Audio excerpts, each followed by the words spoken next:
such a uniting sport throughout the world. And I was in my honeymoon, and we were in Costa Rica. It happened to be during the World Cup, and we like went there to like the main city of the capital, to like the main block, and it was they won, and it was bedlam, bro. I'd never seen anything like that. Like, you know, like parades of people, like everyone's on their cars. Everything was just, it was honestly so cool. I could like, I mean, we have those. We have those here. I mean, like basketball was the next one, apparently. Hey, Helen, thank you so much. Yeah, I guess with the Knicks a little bit, you know, but it does get so wild, and it was so cool. But yeah, I feel kind of like disconnected. Yeah, well, I don't know. I'm definitely not like a sports person, but like I do find, let's say, I don't know, just the regional aspect of sports so interesting. Even though, you know, we're talking about soccer or let's say football, and that's usually considered like international, as it's usually, you know, the whatever the slogan is, like whatever the biggest sport in the world, and probably is the most followed internationally. But like I can tell, like as in my province of Quebec, like are there, let's say French Quebecois individuals, I'm highly confident they don't care about the World Cup. But you know, when hockey season and when the Montreal Canadiens are in the playoffs, like this city like is definitely like electric. Or rather, like the city will be destroyed if you know, the Canadians lose, stuff like that, or even if they win, the city will be destroyed.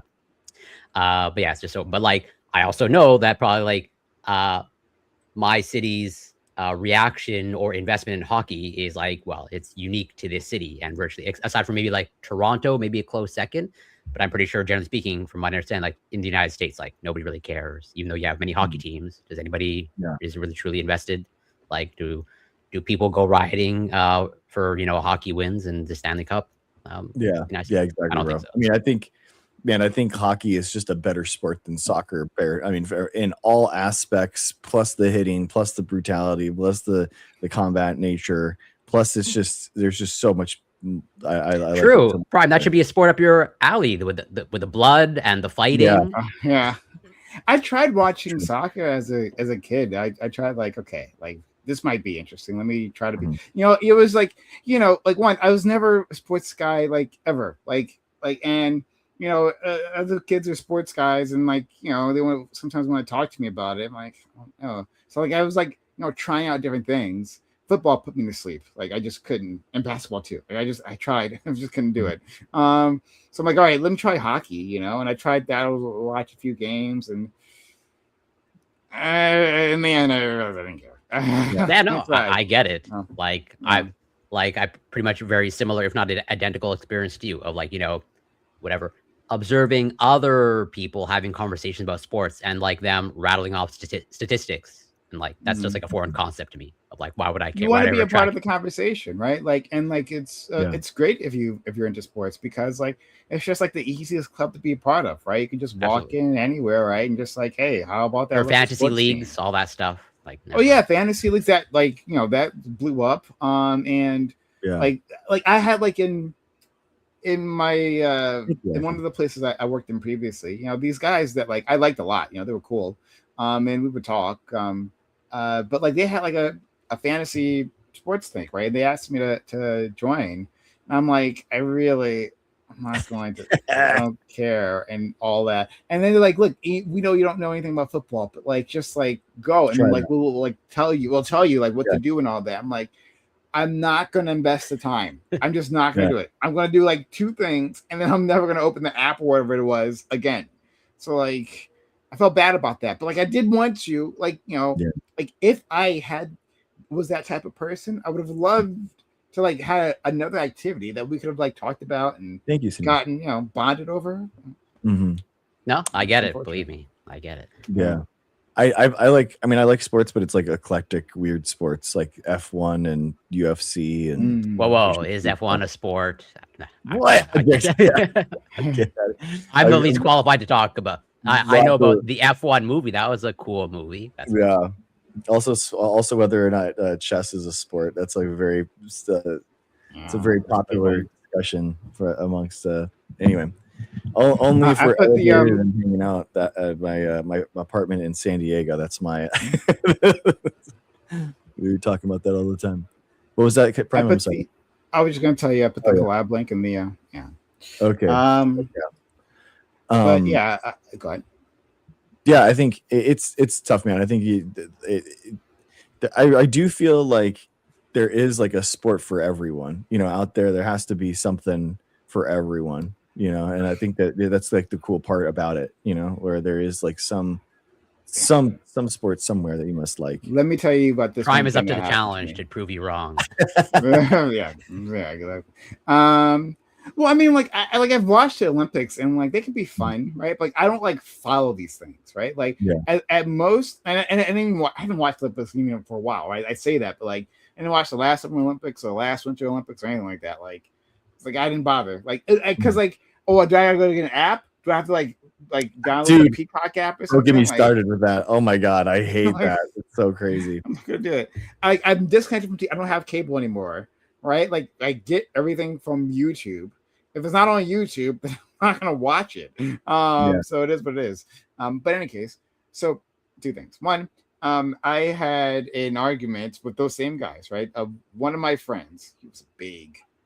I mean, like of those group of friends, one of them was like an even standout among the others in terms of how much he loves sports, right? And so like I was like, hey, why can't esports be a sport? Right? Like, yeah, I just like I said it, and then like there was a big pushback on that. Like, esports game is unathletic and all that, right? And I had like a back, you know me, right? I'm willing to argue. That was like a big thing. It's like, no, it's got to be like it can be a competition, but it can't be a sport. I'm like, I don't know, but it can be. Like we can just open it up, right? To that. We don't have to gatekeep that. And I don't really care. It doesn't really matter to me. But that's not the big thing, right? So that was just one argument, right? The second one. Oh my god.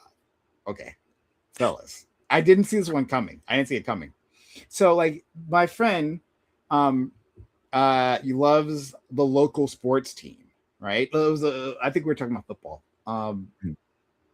Maybe. I'm pretty sure football. Not anyway, so the point is we were talking about this and he's like, yeah, like yes, you can be a fan of any football team, but like you have to be born in the city, right? To be a real fan of the local team, right? And I'm like, that doesn't sound right. Like, hey, like I feel like you could just like move, right? Or I know because like my friend, a close friend of mine growing up, his favorite team is like the 49ers, I think. I don't know. But anyway, the point is he doesn't live wherever those people are. But he doesn't like the local team, right? That was his team. And if you ask him, he would say he's a real fan. He's been following them for years, right? Since he was a little kid, I guess. I think maybe his father or something like got him into it. But according to my work friend, yes, you cannot be a true fan of a local team. And again, I don't care, but like I'm like, but this doesn't sound right. And I just like kept pushing back on him, right?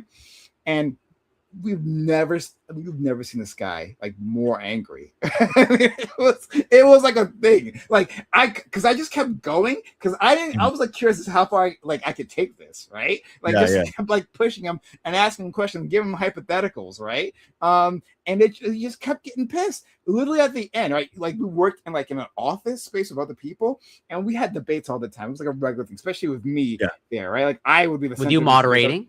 Right? Not moderating, instigating. I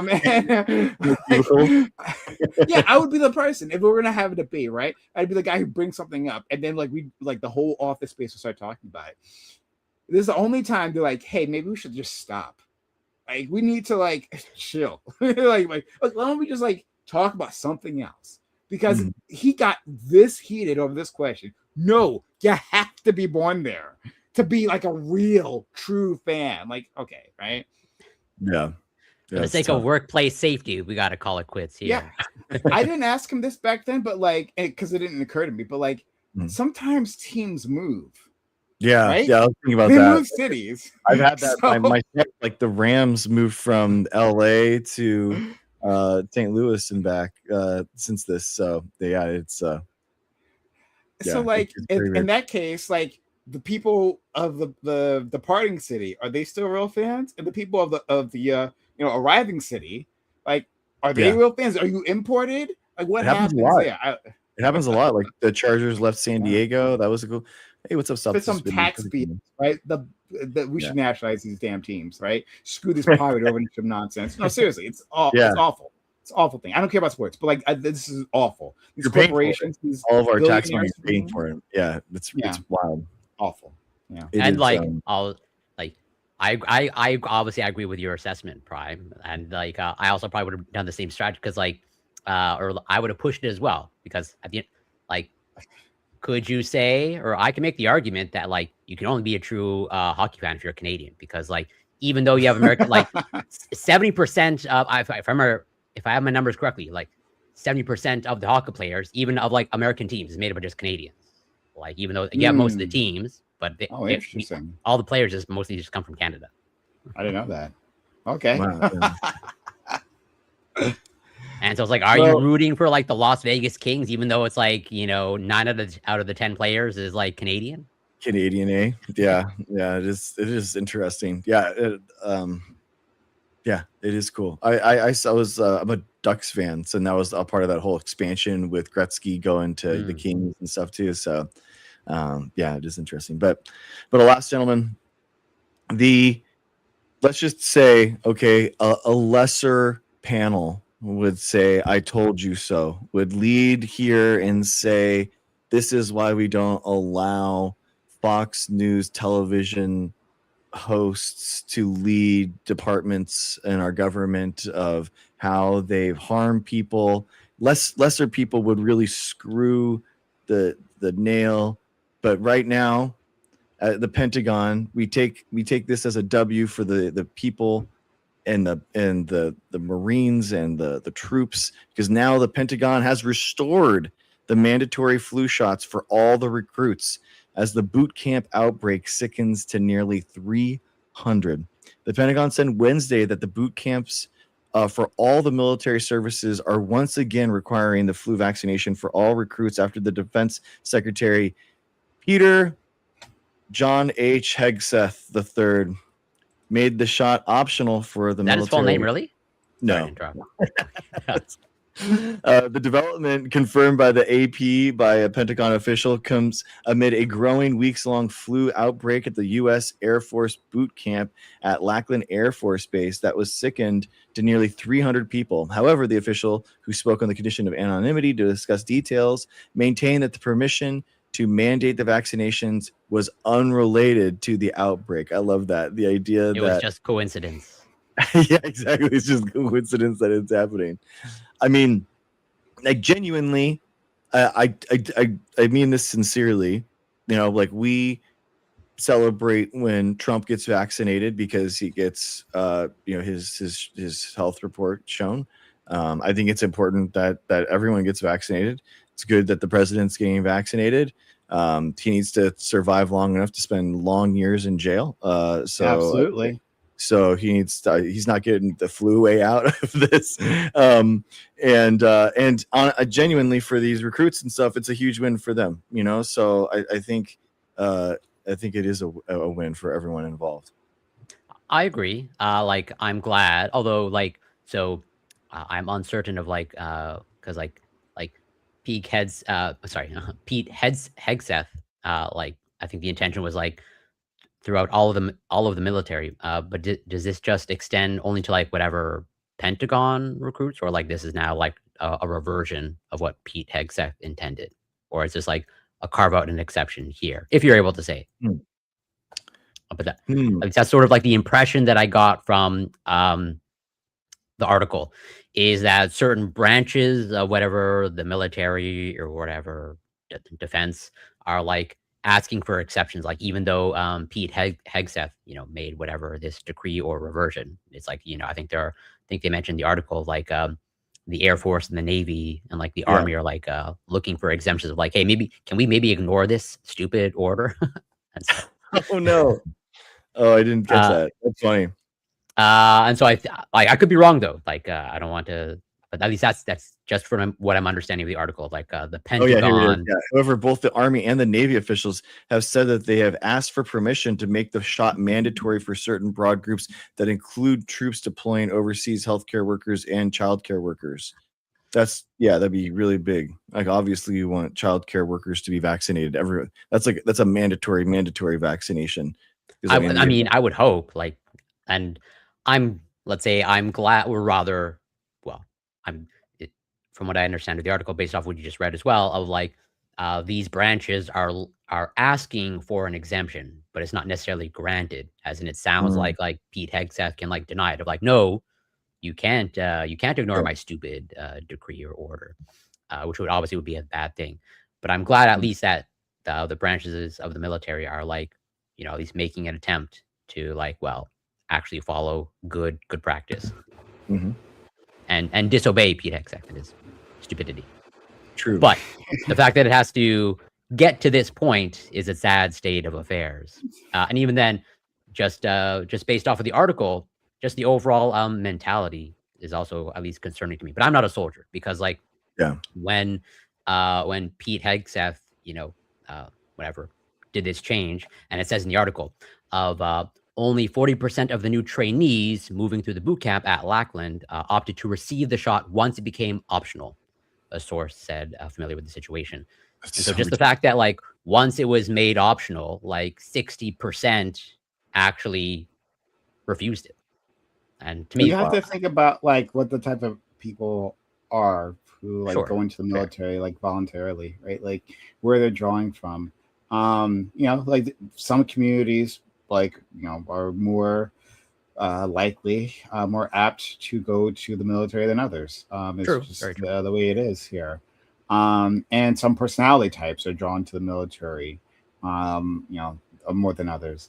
So like like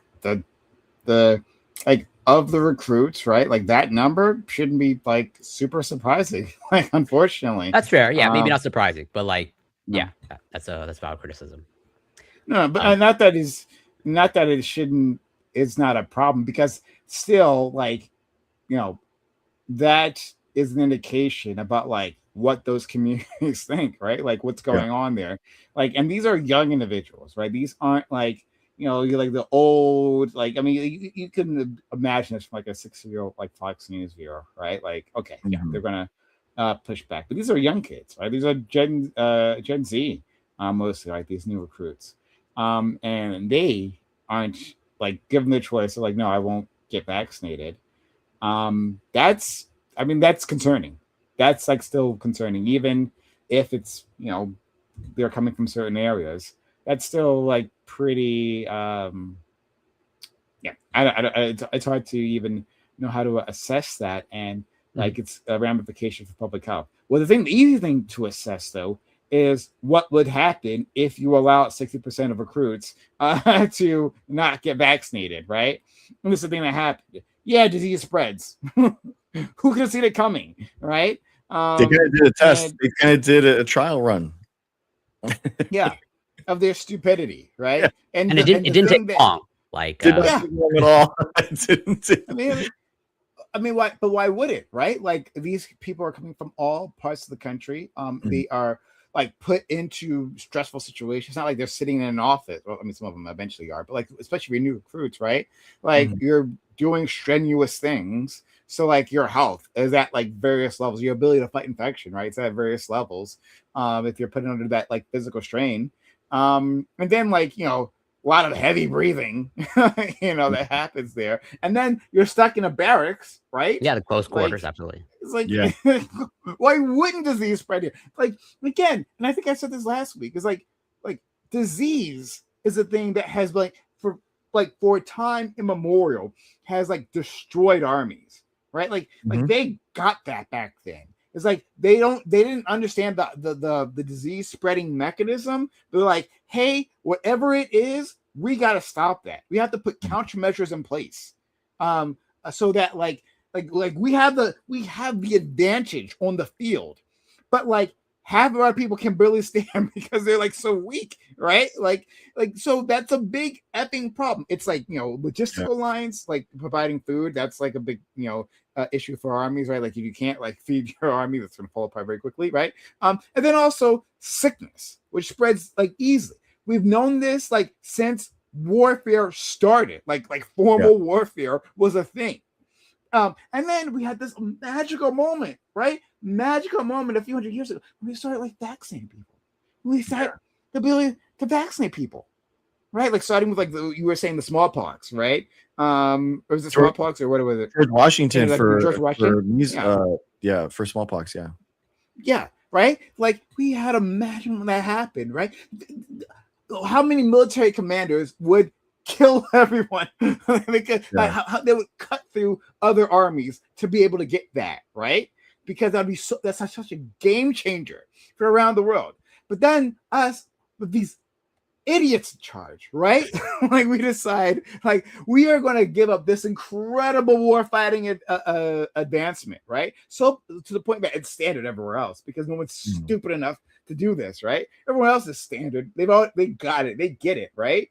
But then we run the experiment here, right? What if we like drop our national IQ by a few tens of points, right? See what happens. Oh, found out. Well, and I guess maybe thankfully, sorry to interrupt, but maybe thankfully found out, like in whatever, in these type of conditions, or like trainees and like new recruits. But like, also like to your point, of like, obviously, like I agree with everything. But it's just, it's so interesting to me of like, from what I understand of Pete Hegseth, he's, well, like every other person in their position of like, they want the United States military to be the most deadly military, the most effective, right? Yeah. And I think one of the reasons why, and correct me if I'm wrong, of like he's generally against having women serving in the military because you can only have as in to be the most deadly and effective military, it has to be only men, big strong men. But then if you're just sidelined with measles, like I don't understand. Or sideline with like the viruses, or like sideline with the flu. Like I don't, obviously I know that there are laws and conventions against biological warfare, but to me it's like assuming this is like feasible, like it's the easiest. If like another army is not vaccinated intentionally, I would, as a tactic, it seems reasonable to me of like sacrifice a few recruits of like, hey, you should get captured. We'll intentionally infect you with measles and then just go get captured. Then go to town. That's what. Yeah, but my fellowship through the Department of Defense was about rapid vaccine deployments in a bioterrorism scenario like that. Basically, the story was that they're outside, they're stationed outside somewhere, and we got word that there was going to be some type of attack based off of a specific bioweapon that was based off of some type of virus. So then we could massively deploy vaccines by, making it in these like algae bioreactors or something like that people could eat, or there could be, and theoretically you could make it inside of algae chloroplasts in hours. So you could go from 0 to like actual vaccinations, pretty quickly. So that was the story, because everything has to be about troop readiness if you're going to get funding through there. So that was, ironically, that was the thing. But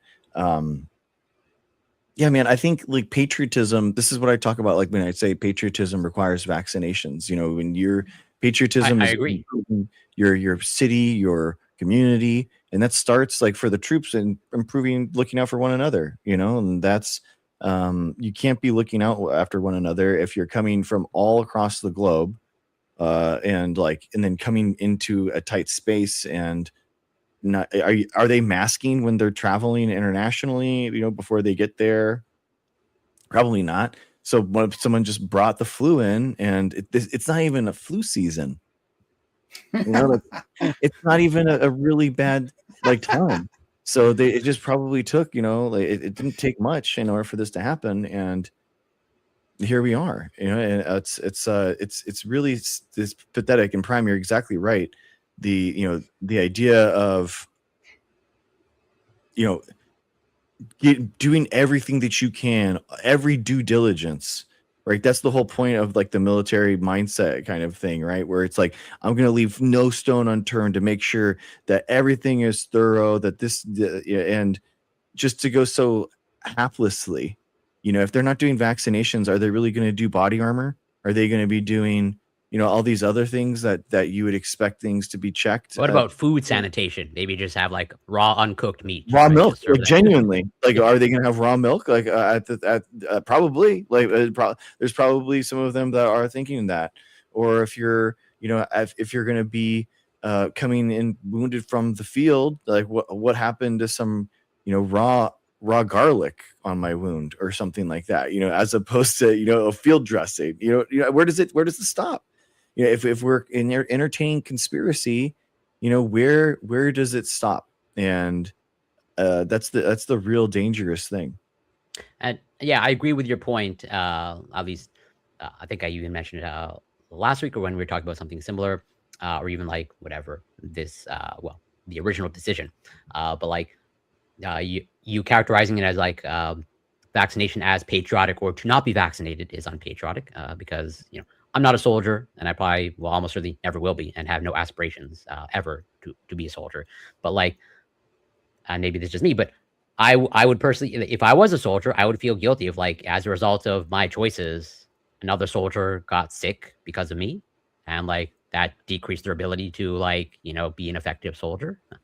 Like, again, in my mind, if you are trying to serve your country in the military in the most effective way, like, well, would you not want to be the most? I understand Two Prime's point of, like, there are reasons why they have these beliefs. So I know it's not driven necessarily by bad intentions, but hopefully, well, one would think the military has systems or things in place that can address these types of whatever knowledge gaps of, like, hey, these are the reasons why we've had these policies, and that in order to be an effective fighting force, it's good that you be overall healthy, and that includes not being infected by things that are preventable. Yeah, dude. I mean, put it in video game terms. Like, would we really accept a 1% chance that a damage over time spell is casted over our entire troops, so that 5% of them die in the raid before we even get to the monster? Like, nobody would be okay with that. No, I might be. If there was like a massive buff that comes on with it, right? Like, no, you wouldn't. Before it even, there's no loot yet. We haven't even slain the monster, bro. Fair enough. We haven't actually begun the battle, and we're already handing out food and water to the troops and trying to buff, before. So, like, there's just you would do nothing. You do everything that you can in order to at least have everyone prepared and buffed and ready to go. It's just, if you translate it to like a damage over time, like, attack, it's insane to be okay. That type of, like, even a 1% chance, even 1% happens all the time. Yeah. And but it's just like, it's far higher. And again, it's like, and now, like, all the conditions, like, we already spelled it out, all the conditions for, like, quick, rapid disease spread happens in a military camp, right? Mm-hmm. Either here at home, but like, it's even worse when you're actually out in the field, right? Like, imagine actually deploying troops, right, to another country and, like, holding territory there, right? Like, and those conditions are not, like, very sanitary. Like, as far as I know, these guys are at, like, a base, right? Like, a domestic base. It's just like, it's fine, right? Like, it's good. Where we have, like, tight control over the area, but you don't have tight control over a forward base. Like, of course you would want them vaccinated. It's so dumb. Like, it just shows, like, a lack of IQ. It shows like a contempt, a contempt of knowledge. It's not like sorry, I can't even blame it on IQ, because like he knows better, right? Like he like understands the concept. He's not that dumb, right? It's just, hey, I've got to perform politically, right? Like, do a performative political action, right?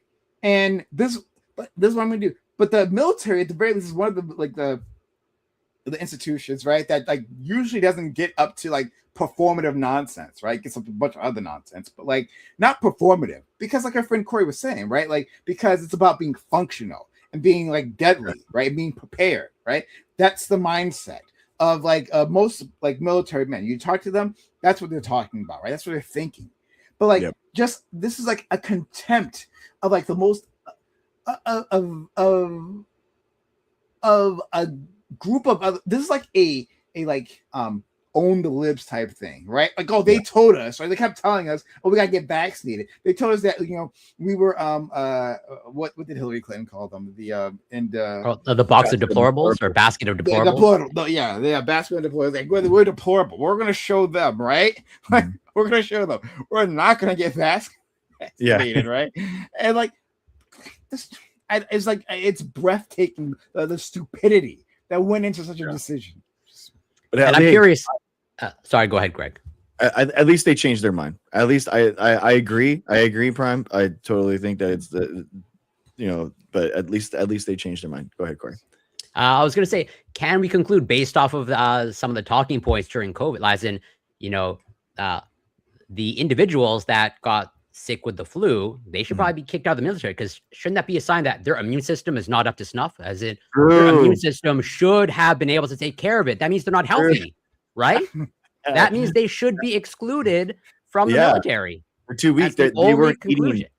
They didn't have their micronutrients. Not enough ivermectin, not enough hydroxychloroquine, not enough vitamin C or vitamin A. You know, pick your nutrient. That's a really good point. Yeah, exactly. What were they doing? What was their prophylaxis, treatment like? But that it just goes to like an unseriousness of this thing, you know. And I think they're very unserious people. But speaking of unserious people, man, Corey, you had such a good article that you posted. Inside the CDC's mad scramble to meet Kennedy's demands. And this really goes to show that it's really not just Hegseth. It is an entire administration, the clown show that's happening, where, you know, basically a cache of internal emails offers a look at the pressure the nation's public health officials faced from the new health secretary in the early months of the Trump administration. Less than 24 hours after Robert F. Kennedy's became the nation's health secretary, his press secretary delivered an order from him to the CDC: take down your advertising campaign promoting flu vaccines. It was February 2025. Flu season was full in swing, and it was a bad one. This is when 68 children were killed, 11 in a week, and 16,000 people overall. Lots of hospitalizations. Nicole Coffin, the veterans communications expert who took the press secretary's call, dashed off in an email she was writing and basically said, and basically they go into how just at the very start, here we go. The exchanges over the flu vaccine campaign are in a cache of internal CDC emails obtained last week by the New York Times and published online this week. The messages provide a detailed look at a period of transition in which the leaders of the nation's public health agency frequently found themselves buffeted and dismayed by the agenda imposed by Mr. Kennedy and the new Trump administration. So it's just it is this idea that now they come in and now they're just throwing caution to the wind. All these different panels, everything that was once shepherded by scientists, were now going to be led by people that they had no idea. They were actually trying to use special Title 42 laws here. Quote from the New York Times: CDC political leaders went to great lengths to install Mr. Kennedy's allies in key positions, even if they did not have crucial professional qualifications for the job, the documents show. The agency tried to use Title 42, a federal code that permits scientific experts to be hired without going through their regular civil service process, to put a businessman who is a longtime activist on behalf of parents of children with autism in charge of the National Center of Birth Defects and Developmental Disabilities. So they were trying to use whatever they could, any type of safeguard that existed, trying to throw it out the window to get unqualified people into these positions. Yeah, and I guess not surprisingly, but it's the hypocrisy obviously is never truly surprising, but it's funny looking back of, Trump, the narrative of like, especially Trump running for term one, I think one of his catchphrases was like drain the swamp, right? Yeah.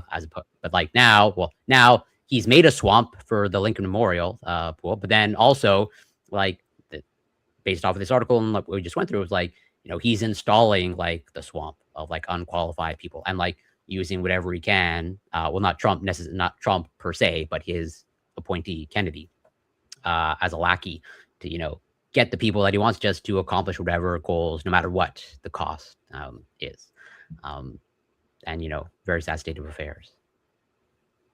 Yeah. It's embarrassing that he had so much power. Go ahead, Brian.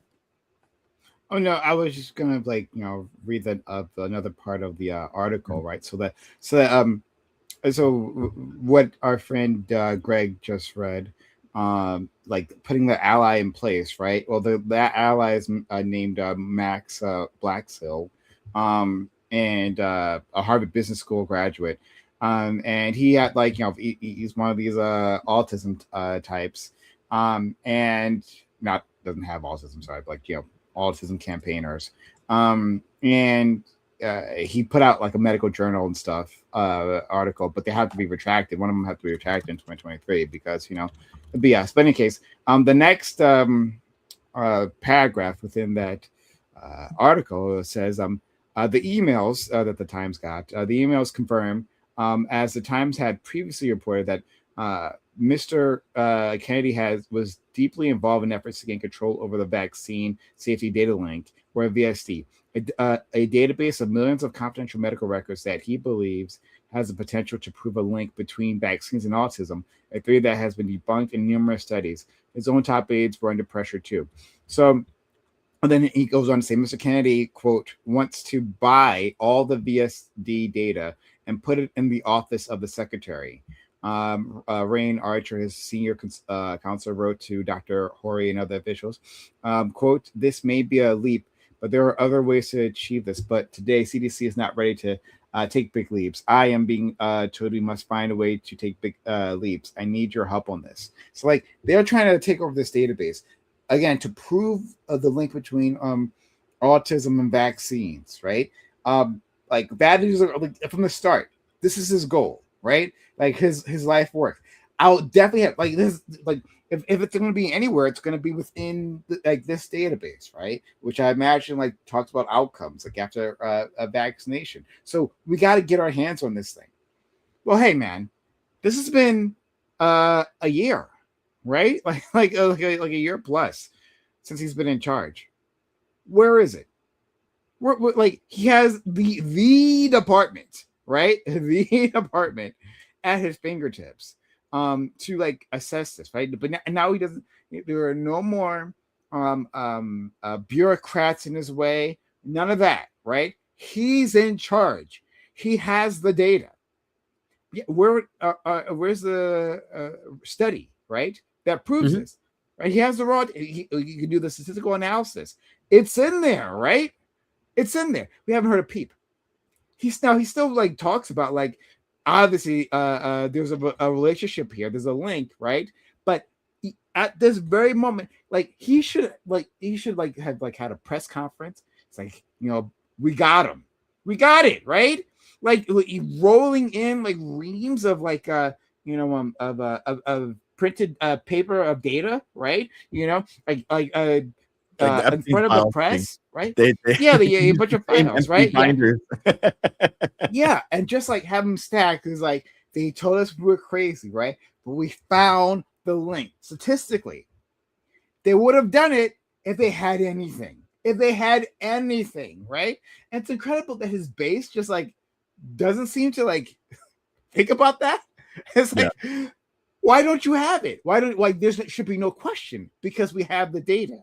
Right? There's no government, shadowy bureaucrats. The deep state. Got it. Gotten rid of. Yeah, the deep state. Like swamp drained. That's what I was told. But they still don't have it. And none of his idiot supporters either think about that or actually care. Because at some point, right, it wasn't even about, and we've talked about this plenty of times before, right? At some point, it wasn't about like actual finding evidence or actually like caring about being logically consistent became culture, right? Like part of our culture now is that we're anti-vax, right? Saying you're anti-vax is a stand-in for a lot of other things, a lot of cultural baggage, right? Saying like how you position yourself within like the American society, right? How you position yourself relative to other people, right? When you're saying, well, of course I'm anti-vax, right? You're like signaling to people, I'm either one of you or I'm against you, right? And that doesn't require evidence, not at all, right? So it's of no consequence, these people, right? That like none has been provided, even though you're in charge now. It's amazing. Yeah, obviously I agree with you, and like, yeah, for sure that, at least all signs point to they have, full institutional control. And like, I think, we got that one wild press conference about, Tylenol and autism. But like, yeah, now they have all the data and access to all the data, and like RFK should have access to scientists and, let's say world leading experts. He can run the analysis. But like, as Prime pointed out, there are reasons why, nothing's actually being reported. There's no press conference. They're like, oh, the groundbreaking finding, or here's the truth, okay, that the deep state and the libs have been hiding from you all these years. And I'm just curious, although I can sort of speculate how it's going to play out. But like, yeah, how is it going to play out, 3 years down the line when hopefully Trump is out of office or is no longer whatever part of politics? Like, yeah, does the collective consciousness of MAGA Republicans just move on, or like they just forget of like it's still an open question of autism? Now, are they going to recognize that RFK didn't solve it, and that, would they consider that a failure, or it's like, no, the state was deeper than we thought. There was a deeper deep state. Yeah, it's a weird. He knows that this stuff. I really do think that he really knows that there isn't anything here, because as we've said before, like he hasn't just gone in and banned the vaccines, right? They were truly poisonous and they were truly harming people. He would just ban them, and he can't. And it's that grift, and he's so far gone that, and he makes so much money off of it. I think that he thinks that these are for-profit companies that are taking advantage of people, and he's lying, but for a good reason. That it's noble. It's kind of like he's the Robin Hood in his mind, where he's like stealing from the rich and these things and giving it to himself, which is then allowing him to fight more. So it's not even like the full like giving it back to the poor, right? It's just him taking it to these guys. But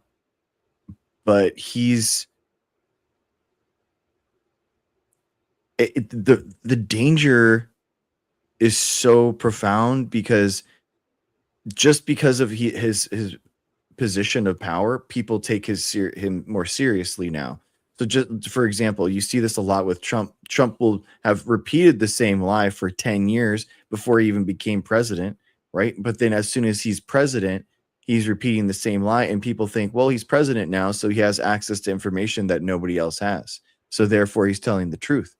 And in the same way, Corey, like with the vaccines and autism conference, it didn't matter that they provided no information. They provided no new studies, like Prime was talking about, nothing. Like, but the fact that he just said that, and now he's making that claim, now it's clippable, now it's on the internet.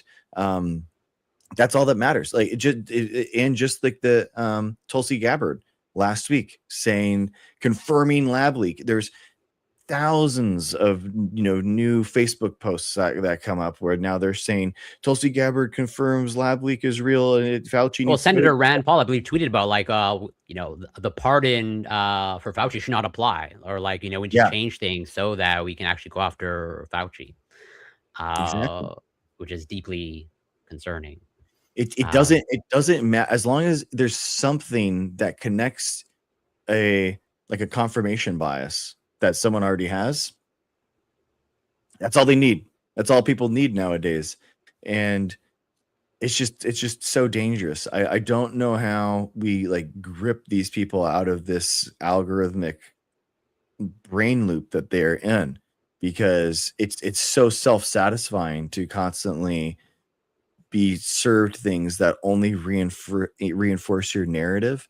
And when it's something like as malicious, and it takes so few people, that the reason why vaccines and why disinformation is so bad, particularly for vaccines, because it takes so few people to poison the well. It really does. Like, if we're talking about moon landing conspiracies and that kind of stuff, it's kind of like this kind of quaint thing, but it's like, how are people going to be actually impacted? But if we're talking about measles vaccinations, where you need 95% efficacy or herd immunity to get the efficacy that you need, that's real, man. 5%. That's not a lot, and it allows them to really sully everything for everyone else in a disproportionate way. Yeah, and to expand a little bit on your point, in terms of the problems with misinformation, disinformation, is from my perspective, like just the asymmetrical warfare, so to speak, in terms of the information. What do I mean by that? In terms of just taking the Tulsi Gabbard as an example of, like, what she tweeted out in her last day of office, like, pretty much like the information dump of, like, here's all the quote unquote evidence showing that, Fauci approved gain of function research, and that, he's, the key player, leaking the virus to the public. And so he's responsible for, millions of deaths. And so, to be clear, I did not go through every single piece of information that Tulsi Gabbard provided as, her evidence, because it's just like hundreds, if not thousands of pages. I did. You went through it, the entire thing? Yes. Okay. Yes. Then credit to you. It's the same stuff that they have been doing. Yeah. But it's just redacted emails, man. It's quiet. I agree. But I went through one of them, like, I think there were at least 4 links. There was like an index and like 4 links to the stuff. And each one is, I think like 100, if not more pages. And I went through one of them. Okay. And I went through one of them like pretty carefully. And like, yeah, there was like, as far as I could tell, like nothing there. Obviously, as you said correctly, like a lot of redactions, but even there, of what was not redacted, nothing in there was like not even close to like a smoking gun at all. Yeah. And unless there was something really revelatory in the next set of documents, which I highly doubt that there was, but it takes so long to like, because like Tulsi Gabbard was just like, the tweet, my last day of office, and here's the information dump. And then it takes hours and hours to like see that, oh, you're just BSing. And it's just like, yeah, it's asymmetrical. And just like with the anti-vax information, it's just easier to spread the lie than it is to debunk the lie. It just takes so much more effort to do that. I went through when I was a microbiology professor at UC Riverside. I was a lecturer, I should say. This happened. The House Republicans had a report that came out confirming lab leak or whatever, and I went through it and went through all the pages, to show like what is disinformation. What are you looking for? How do you know if something's real or not? And I went over like the dozen papers that talks about back coronaviruses and how we did population genetics and tracing and how we know what's going on there, the sampling. And then you just have the actual evidence that they're presenting, and DNA is not even in there. The only mention of DNA is that there's restriction enzymes that exist inside the virus, which also exist within some paper that was published in like 2010 talking about how restriction enzymes could be used in order to make viral vectors. Like basically the restriction enzymes is just and many like, other vectors. Routinely. You know those scissors that have like that weird cut on it? You could have like the circles, or you could have the jagged cut, and you just cut along the line and it makes that perforate that line that special way. That's basically like what restriction enzymes do, but with DNA. So the idea that there is like some special ability, guys, you have restriction enzymes inside your DNA too, but that doesn't mean that you were leaked from a lab. So it's just there has to be an independent way to ascertain the truth. The truth has a value, okay? Truth has an in and of itself, independently of propaganda, of ideology, of dogmatism. Like there is a reality that exists, and we can understand and ascertain and research that reality through independent journalism, through science. These are the ways that fascism like attacks that perception of reality, by taking those things down, right? That's why those are the first like pillars to fall. And so if there was any type of vaccine or lab leak or something like that, there would be so much evidence out there outside of emails, outside of RFK wouldn't have to go and try to ham fist all these people in there. There'd be tons of experts that were all like, oh, we can show you this study, this is contested here. And there just isn't. It really is that simple. And once you're an expert, you can kind of like, you can see it and you can see the BS for what it is. But it's so it's so easy for conspiracies to latch into someone's mind, and that's the big problem, man. Yeah, no, I agree, but I'm not sure what the solution is. As in, like, as much as I would like to think there can be, you can somehow institutionalize, the truth. I don't think, as far as I can tell, that's not like possible. Or rather, like, if there's some sort of institution devoted to, like, try to combat misinformation, disinformation, like, if that gets captured by the incorrect administration, it's like that's just gonna make the problem worse. I mean, it's very tough. I mean, I think singularly, I think that the algorithms have made this way worse. The algorithmic based reality that we all live in through social media, and the fact that a majority of people get their news from social media now. Those two things concatenated together are just kind of making us all kind of spiral. Then do we extend, what countries are doing of the social media ban for, under 16 or whatnot? Extend sure. This, everybody. I think in order to take back reality, you have to take back control over the social media, like the algorithms and the feeds. I think you have to.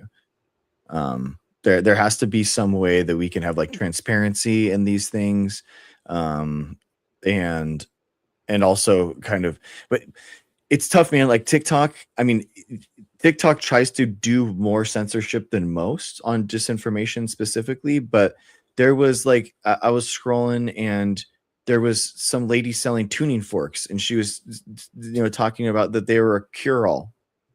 She hits them and then puts it to her chest, and she's like, I don't have any of these diseases or problems anymore. And you're like, what? Like, how could you say that? Like, what is going on? And on top of that, like, really, pushing back against disinformation on TikTok, I get false positives all the time. So yeah, and that's that like I know. AI stuff too. So so even in my own scenario, like, I don't know how to do it. I would rather have almost like a laissez-faire, less regulated TikTok environment, because then I could actually go after these people more forcefully. So I still don't even know how it would happen. Yeah, but it's almost like, it sounds like you're getting flagged by the algorithm, but like the quote unquote bad actors are not getting flagged by the algorithm, right? I think that the conspiracies, it can change and morph so readily and easily that and they're so new that it takes them a little bit. The algorithm can't keep up. They're just they're evolving too fast. There was an analysis done by like where these, and if you're in it and you're in this debate space, you literally see the same like stuff all the time. And basically there was like something like 60% of anti-vax content online was shared and originated from like 12 accounts. So there is a lot of hold on, give me that statistic again, please. Please fact check it. This is what I had heard, but it was like 60% of anti-vax propaganda was originated from like 12 accounts. So it'd be on TikTok, or you just this is social media broadly? I think it was Facebook. Okay. Specifically, but I'm not 100% sure. But that honestly tracks really well with like what we saw in the 2016 like Russian disinformation campaigns that we saw that I can believe that on Facebook. That sounds believable to me. Facebook is the worst. Facebook, like my stuff does so well on Facebook because I am like I just show up in all these anti-vax feeds. It is just wild. Like thousands of extra comments on my stuff versus like anything else. Well, that's where all the boomers are. You know? Yeah. It's very odd. But I don't know how. The problem is that when you get someone like RFK in these positions and the damage that they can do, like it does the damage to the institution, but then it also emboldens all the other disinformation that flies out from it. And absolutely. So it is like an exponentially bad thing because now all the conspiracy people are like, you see, that's why I'm never going to get a vaccine again or something like that. We were right all along. Yeah, exactly. And how many times I've seen science. I don't trust science anymore after the pandemic. So this is from NPR, May 14th, 2021. The title: Just 12 people are behind most vaccine hoaxes on social media, research shows. The disinformation doesn't produce 65% of the shares of anti-vaccine misinformation on social media platforms, said Imran Ahmed, Chief Executive Officer of the Center for Countering Digital Hate, which identified the accounts. Yeah, interesting. Go ahead.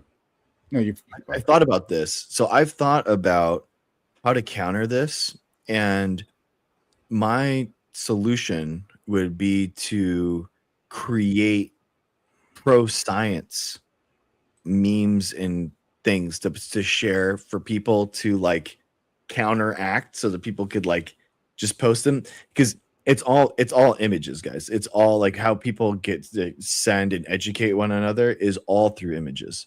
You know, people will put like fake data together. Well, now AI generated images that are exactly quality.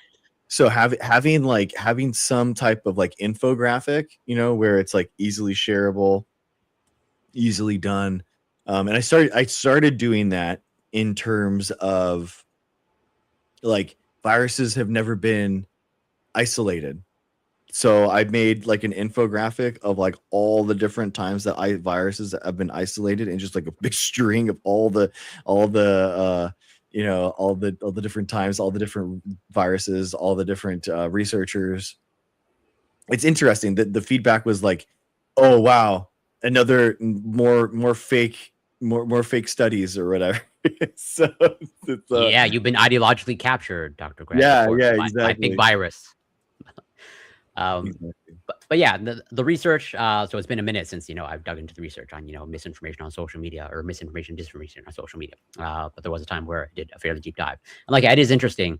Where we based off of one of the publications that I came across, doing some research on, is like it was like trying to answer the question of, because there's this problem as we're just talking about, like misinformation, disinformation, and as Priman just brought up with the article, and as you said, Dr. Greg, is like there are clearly nefarious actors, or at least it looks like nefarious actors. There's like these 12 accounts, largely responsible for a significant proportion of this misinformation, disinformation. But then it's like how does that get spread, right? As in, it takes more than just those 12 accounts, right? It takes those 12 accounts and the people sharing that information from those 12 accounts. right? And the research that I came across that I read is like, they were like trying to pick apart of like, well, what are the reasons why disinformation and misinformation spreads, and like the intentions of why people spread it, and it's like, at least based off of the study that I read, it's like it's actually not through bad intent, as in people just share these types of things because it's like it's an easy thing to do, as in it's sort of like just like almost like habitual for many people of like they come across something that just like piques their interest, like, oh, uh, it's as easy like sharing a story, and it's also easy if like if this gets you followers, right? Then like why not do it? Even just like one follower. It's just like just do the click of a button, send, share something, even if it's not true, or you don't care whether it's true or not, or like this is just an easy thing that I may or may not result in people following me, and or so just not, it's not obviously untrue to you, right? right, exactly. Yeah. Where people just seem to habitually just click on share, and doesn't really matter, whether it's true or not, or it's not really salient in the mind of like, does it even asking yourself the question like, does it matter whether I share something true or not? Is in they're just on autopilot. It seems like, at least based off the research that I read like 2 years ago, and also expanding upon like what you mentioned in terms of your idea of like, well, one way to combat it is maybe through memes and infographics, and I don't know how much this holds up today. Although again, I think the research that I read was like whatever 3 or 4 years old. But like, it's interesting, looking at what gains traction on social media, because there was one study that sticks out in my mind about TikTok, and it was assessing like literally, I think it was like about ADHD content on TikTok, and it's like you have influencers that are spreading information about ADHD based off of their personal experience, as in not medical professionals, like, whatever. I'm sure at some point, everyone has come across this type of content of like, oh, this is how I manage my ADHD, or, this is how ADHD affects my life. But like everything that they're saying, or not everything, but there are things that are saying that are not true. But then when an actual medical professional, as in, a TikToker who is a verified medical professional, when they're spreading information about ADHD, that gains less traction than the personal story, the personal experience of the person with ADHD. Even though, as the study says, the individual with ADHD that's sharing their personal experience, that are more likely to say inaccurate things, does not resonate with people, and is not share, or rather does resonate more with people, as opposed to the accurate medical information coming from a doctor. It's just like people that just don't seem to care, or at least on average, they seem to care less when it's coming from a verified medical, because it's not a story. As in, if you're just sharing facts as a scientist or medical professional, it's like that understanding doesn't resonate with people. Exactly. I mean, this is the same thing. Sorry, you go first.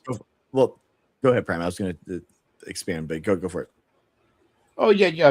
Well, also quick expansion. It's just this is the same thing behind like maybe not like magazines that are dedicated to science, but maybe they could probably fall into this as well. But just news sites in general, when like like what gets clicks, right? Is it the scientific article that confirms everything we already know, right? Or the one that says everything we already know is like up in flames, right? It's the headline that like says something shocking.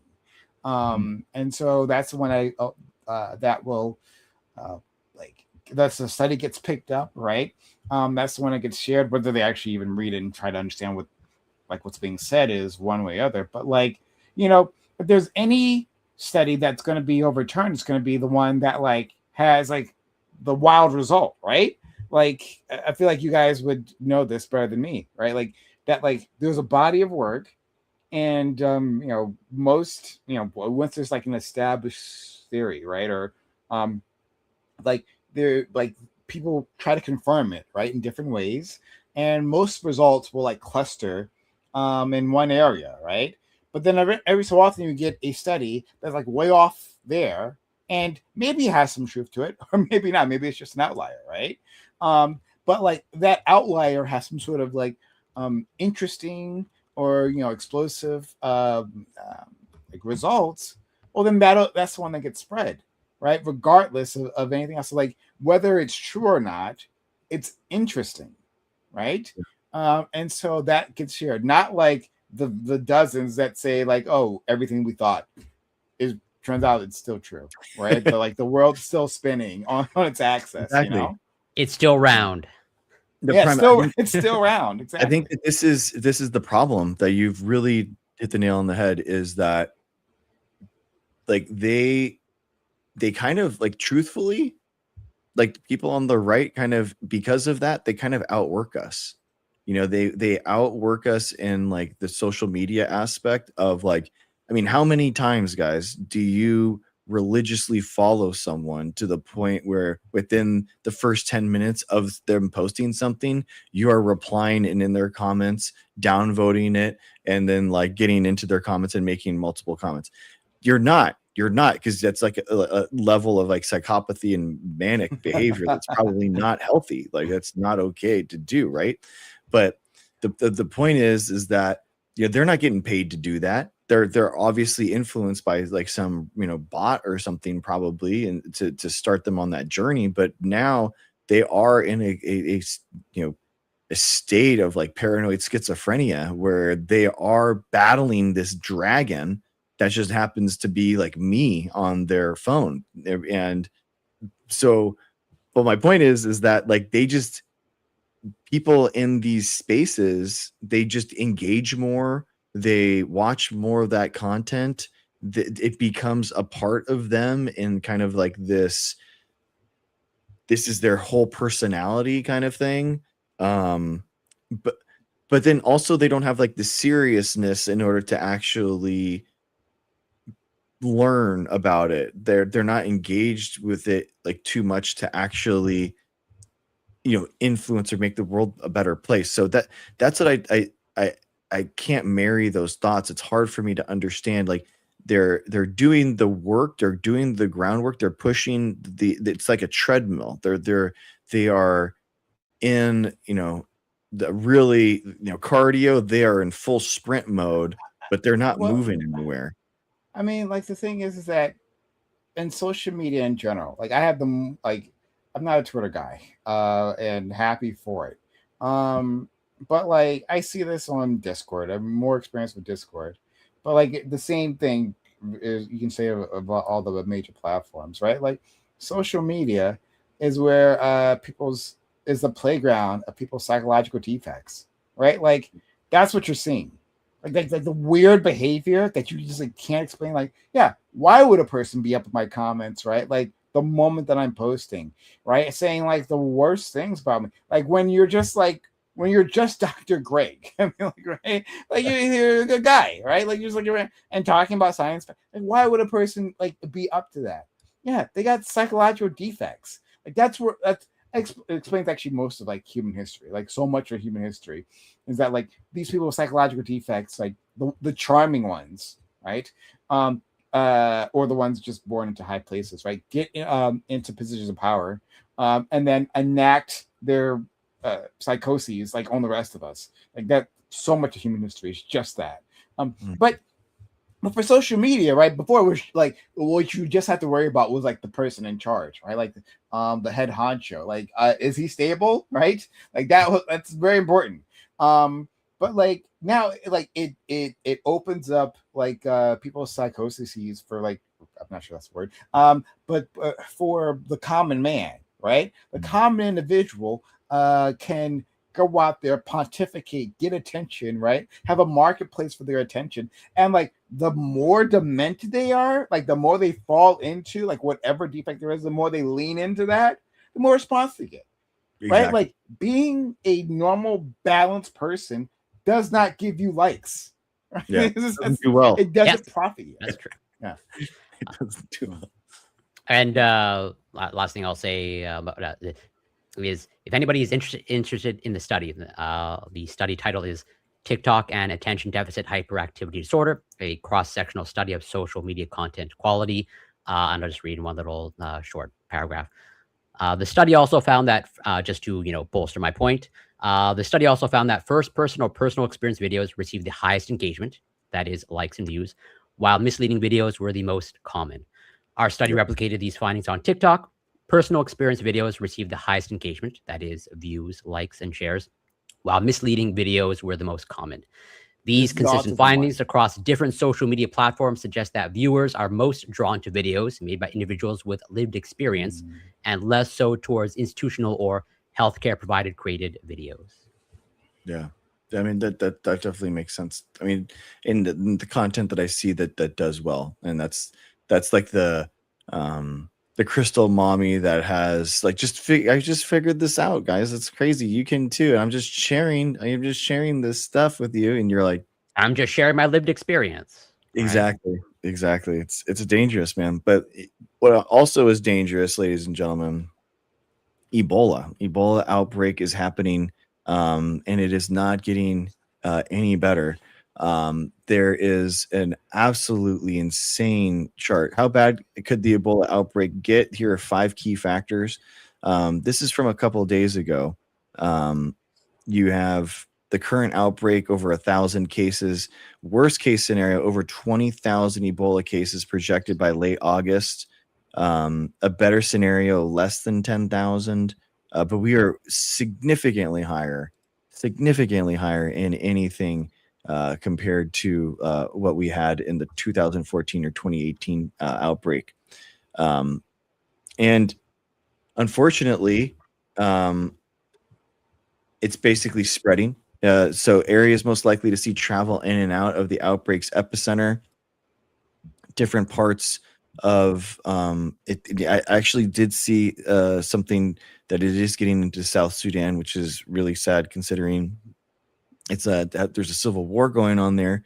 Lots of people losing their lives, so lots of bodies, unfortunately, which is a way that Ebola transmits. And where the Ebola virus is more likely to arrive if it is internationally exported. So the epicenter being like Central to South Africa, and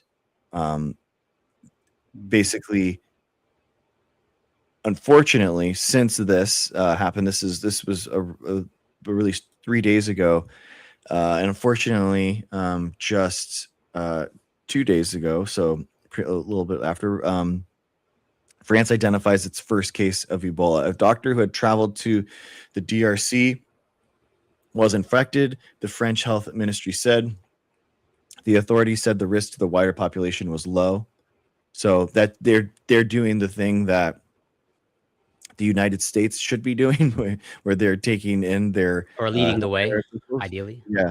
Yeah, like trying to actually, like, because France has the capabilities, it has the actually has the resources in order to help people, and unfortunately the United States isn't doing that. We're basically pushing people to lie about whether or not they've been exposed, so that is a huge problem. But anyway, from the article, French officials on Wednesday identified the first case of Ebola in the country, saying the doctor who had traveled to the DRC, where an outbreak began last month, had tested positive for the virus. The humanitarian worker was admitted to a special healthcare facility and is in stable condition, the health ministry said in a statement. French health workers are racing to trace anyone who may have been in contact with the doctor. Contacts will have to be isolated for 21 days and closely monitored. Congo was at the center of the outbreak in Central Africa that was declared on May 15th. In most cases in the northeastern Ituri province, at least 260 people have died, and there are more than 1,000 confirmed cases, according to the WHO. So it is. This isn't. I wouldn't say like super surprising, but it's good that at least there are healthcare workers that are being properly maintained, and because basically the United States is trying to push and make these pop-up healthcare facilities in Africa, which is putting even more of a strain on them because they don't have the capabilities to deal with this outbreak and the United States healthcare workers on top of it. Yeah, the article is pretty in depth, and I would say I'm definitely not an expert in this topic. But let's say I think the article gives a good outline of many of the challenges involved in tackling this outbreak in terms of, there's issues of like a conflict zone. And also there seems to be the understandable issue of like, there are people that are hesitant to either, get tested or seek treatment. And there's also the challenge of like certain cultural practices that promote the spread of Ebola. And like getting in the way of those cultural practices, understandably, is a source of tension or conflict. And furthers the spread. Yeah. But I don't know how you, these are tricky issues to like tackle or overcome. I think, we know what to do. I think that we've done this before. It really is an ounce of prevention is worth as a pound of cure or whatever. The idea of we do as much as we can early in order to stymie this stuff as fast as possible. And unfortunately, without the United States leading the way, we've kind of I think the United States has kind of let this happen. I feel like it's really sad. I don't disagree. But that's where I agree with you that an ounce of prevention is worth a pound of cure. But I think at this point, I think we're past the point of not that we shouldn't prevent any further spread, but like we have like a verifiable outbreak, and so now it's like, how do we prevent its further spread, but then deal with the outbreak at hand? Even in the article itself, as they in the vein of what we were just talking about, there's the line in the article. And with misinformation rife on social media, they may not believe that the epidemic is real, right? Yeah. I was TikTok meeting people, and it was wild the amount of people that lived in Africa that didn't really care, or they weren't bothered about what was going on with the Ebola. Well, I mean, like, I guess it depends on. There's many countries. So big. I can understand someone in Senegal probably not caring as much. Yeah, and especially if you live in a country with a more established, medical like infrastructure. It's not like under attack. You're like, we can handle that. So I that doesn't necessarily surprise me. I mean, like it's like even within Congo. I mean, like, there's I think it's the western side of Congo. I think so. Is like the part that like is always the part that's always in the news, right? The part of Congo that you hear about, like there's like a part of Congo. Well, there's the Democratic Republic of Congo, and then there's the Republic of Congo. I think right next to it. I think you were correct that it's like the western. Yeah, and like the other parts of Congo, right? They're like, we hear about these things about that are happening, but like it's not happening here. Like we're cool. Like everything is fine. It's like in the certain areas, my understanding are rich with resources, are like the ones that it has. So like even within there, like I imagine you can find people who are like, I'm not particularly concerned about Ebola spread. Like the guy, people in the sticks are not believing in vaccines, or not even vaccines, but just like taking health safety risk. I mean, like, how are you concerned in whatever state you live in? I actually don't know where you live, Dr. Greg, but like, are you concerned about like some sort of outbreak in like Republican country? Like, is it that big of a deal? Like, yes. I mean, you read it in the news; it's a news item, and then you care enough to like have a show like this, obviously. But like, I mean, in the end, like, are you like, oh no, like it's coming for me because it's over there in some Republican state? Yeah, I think that's true. I mean, with how big Africa is, it really is. Like, I live in California. You're right. It's like it'd be like an outbreak that's happening in like New York or something. It's like how. Well, I mean, there's a lot that's going to go wrong between now and then for sure. It is. But it's more of like a systemic failure. I feel like in figuring out. I just hope that we can prevent like a house of cards scenario. But I thought this paragraph was good. Quote, before the confirmed infection in France, The only active case in Europe was the American doctor who was transferred to Germany for treatment after he contracted the virus in Congo. Dr. Peter Stafford was likely infected on May 9th while treating a woman who had a fever and severe stomach pain, according to Surge, the Christian mission organization that he worked for. It was not known that the patient had Ebola when Dr. Stafford treated her. After she died and an Ebola outbreak was declared, it was presumed that she had the virus. So the contact tracing, I mean, I think that's the biggest thing is at this time, like as much contact tracing as possible.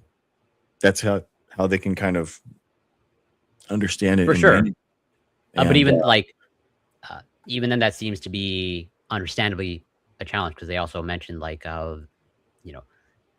people are understandably not going to be necessarily forthcoming about, let's say, being exposed, because I think they mentioned somewhere in the article of the people don't want to be quarantined, or they're afraid, because understandably for these people, for some of these people, they literally cannot afford to go under quarantine or in isolation. Of if they need to work, literally to put any sort of meal on the table, it's well, I'm going to take my chances with Ebola.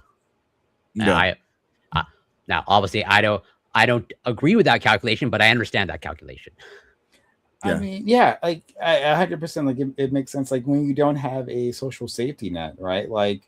And your family relies on you working, and you got children. I gotta go. And if if you are quarantined, will your family be taken care of? Will these steps? Is there a community that can come together, and help you out? If not, I mean, you gotta do what you gotta do. And I would imagine, some amount of contact tracing relies on, people being forthcoming, or voluntarily, or ideally volunteering to tested or isolated them if necessary. But I understand in that context, or in that societal context of you're probably not going to get people lining up saying, "Hey, isolate me." And if there's certain starvation versus uncertain, pain from an infection, right? You're going to avoid the certain starvation the best you can, right? There's a new article I just saw and I clicked on. This was from the 23rd. Ebola symptoms in current outbreak may be milder than in previous ones. This is good news for patients, but officials fear it will make controlling the spread of the disease harder. So, milder symptoms and perhaps a lower chance of death are undoubtedly good news for the patients, but they could paradoxically make it harder to control the spread and end the outbreak. So, right, because they may not take it seriously or as seriously. Yeah. Right. There's little data yet to be certain, but an assessment by the Ministry of Health in Congo suggests that about 90% of patients do not seem to develop the extensive internal and external bleeding that can arise in the disease's horrific end stages, according to a physician who leads the WHO's response to the outbreak. Some early data also suggests that fewer people may be dying this time compared to other outbreaks. So they're having the SARS-CoV-2 asymptomatic spread kind of problem, right? Where it's you don't know you have it until it's too late kind of thing. Yeah.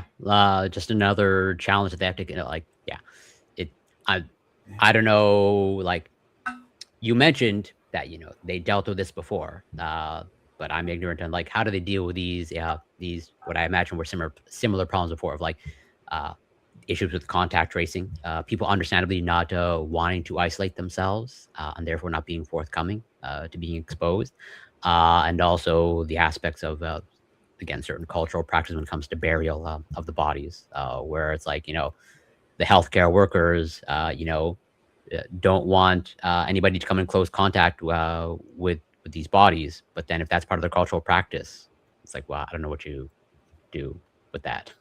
Or I don't know how that was solved in the past. Interesting. And it talks about it a little bit here. In the case of the Zaire Ebola, which killed more than 11,000 people in the 2014 outbreak in West Africa, about half of people developed the dramatic bleeding symptoms. If only about 10% of patients with Bundubugo reach that stage, many who become ill might continue interacting with others and spread the viruses without seeking care. Quote, it makes sense to me now how this was missed for months, says the director of Boston University Center for Emerging Infectious Diseases. So basically, she's found 4 unresolved clusters of viral hemorrhagic fever that may suggest maybe part of the outbreak. So yeah, I think also there's also the vaccines that they had before. So that's a big tool that they had, and people were sick quicker. So more vaccines, sicker quicker. Yeah. So I don't think what worked before is well. We can say for sure some of the things that worked before, like the vaccines, will not work in this case. Correct. And so it's like, well, then what can be that? Like, and even then, like as they mentioned in the article, like there are some treatments being developed, as in they mentioned some monoclonal antibodies in the pipeline, but one that takes time to develop. And even then, and I could be wrong about this, but generally speaking, monoclonal antibodies, well, one, they tend to be expensive. And 2, they are typically administered through like a person going to like a clinic and getting an IV and getting the IV infusion of monoclonal antibodies. I mean, do they have the infrastructure for that? Is a person willing to, and depending on the dosing schedule, is a person willing to like show up 4 hours, every week to get an infusion of monoclonal antibodies? That seems like a challenge. It's an infrastructure problem, a healthcare infrastructure problem, and the resources problem, and it is very sad.